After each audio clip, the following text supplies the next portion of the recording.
அனைவருக்கும் வணக்கம். என் பெயர் மகிழ்வா. நான் ஆதர்ஷ் வித்யாலயா பதின்ம மேல்நிலைப்பள்ளியில் 6ஆம் வகுப்பு படிக்கிறேன். இன்று நான் பேச வந்துள்ள தலைப்பு தைத்திருநாள் தமிழரின் உயிர்த்துடிப்பு. தைத்திருநாள் தமிழரின் உயிர்த்துடிப்பின் அடையாளம்.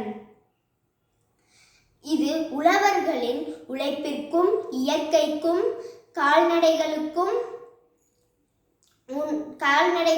நன்றி தெரிவிக்கும் நாள். இது தமிழரின் வாழ்வியலையும் பண்பாட்டையும் கலாச்சாரத்தையும் பிரதிபலிக்கும். பழையன கழிதல் புதியன புகுதல் என்ற தத்துவத்தை உணர்த்தும்.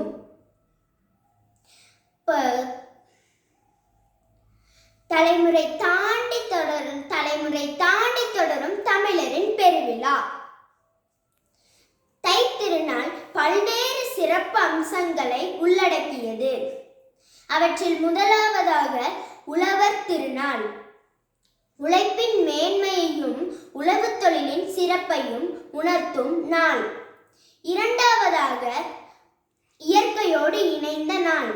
சூரியனை போற்றி இயற்கை வளங்களுக்கு நன்றி தெரிவிக்கும் உணர்வு பூர்வமான நாள்.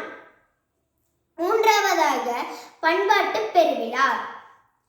நமது பாரம்பரிய பழக்க வழக்கங்களான ஜல்லிக்கட்டு, மாட்டுப்பொங்கல் இவற்றையெல்லாம் உள்ளடக்கியது. நான்காவதாக நன்றியறிவு. இயற்கைக்கும் உழைப்பிற்கும் நன்றி தெரிவிக்கும் உணர்வு பூர்வமான நாள்.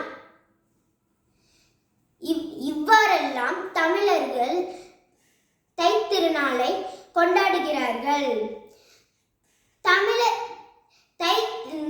தமிழர்கள் தைத்திருநாளை புத்தாண்டாகவே கொண்டாடுகிறார்கள். தை மாதம் பிறப்பது ஒரு புதிய தொடக்கத்தை குறிக்கிறது.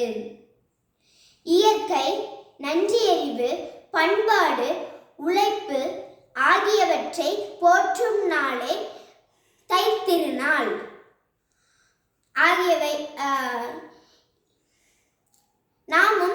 நாமும் தைத்திருநாளை கொண்டாட வேண்டும். நன்றி.